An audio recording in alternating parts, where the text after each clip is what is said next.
formulation of a new constitution was taken up for debate in Parliament today. Even 7 decades after independence, we have failed to evolve into a single Sri Lankan nation.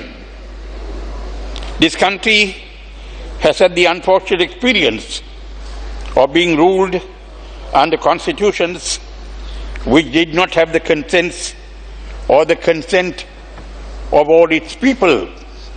If all the peoples in this country are to evolve into a nation, into a single nation, the Sri Lankan nation, this grave error needs to be corrected. And it is in this background that there is no longer a demand for a separate state, and it is also in this background that we are seeking to resolve the national issue within the framework of a united and undivided and indivisible Sri Lanka. It is within this framework that we are looking at a new constitution that will also resolve the national question.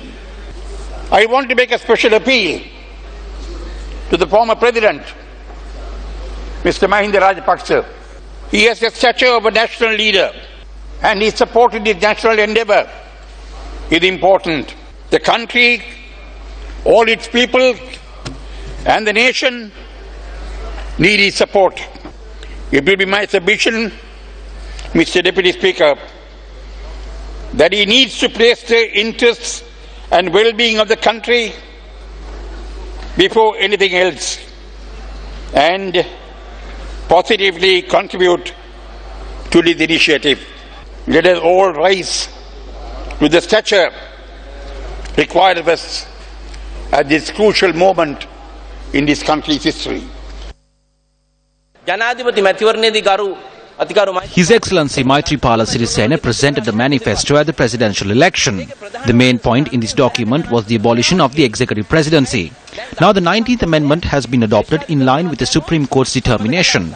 Institutions that uphold rule of law have been established. If we are to go beyond that, then it is the image of the executive presidency that must be changed. When changing the image of the executive presidency in the constitution, it is imperative that we change the electoral system as well. We must not forget the mandate that we have received. According to the mandate we have received, our primary responsibility is to change the image of the executive presidency and the constitution and the electoral system. This is why we have joined the coalition government. We are seeing a political movement where when they were unable to take the seat of the executive, they used various strategies to seat someone else there, and when that did not work, they came to the stance that the executive presidency must be abolished. This process must be transformed into one which gives fair representation to all parties and to all MPs. We are in agreement with this, and we think that this proposal should be amended accordingly. If they do not agree to these amendments, there is another system where the government drafts a constitution and presents it to Parliament, and we express our views and ideas on it. We cannot become part of a structure where we cannot fairly put forward our views and ideas and then take the responsibility for it and be bound by it. If it is a process where the government suppresses everything, we are not prepared to support it. A notable feature of this government of good governance is that we have put forward a proposal and several amendments have been proposed for it.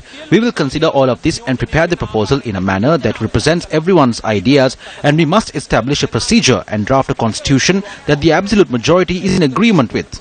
If anyone is saying that we are attempting to bulldoze this using our power, or that we are trying to present this as a bill and have it adopted, it must be noted that we do not need to do that.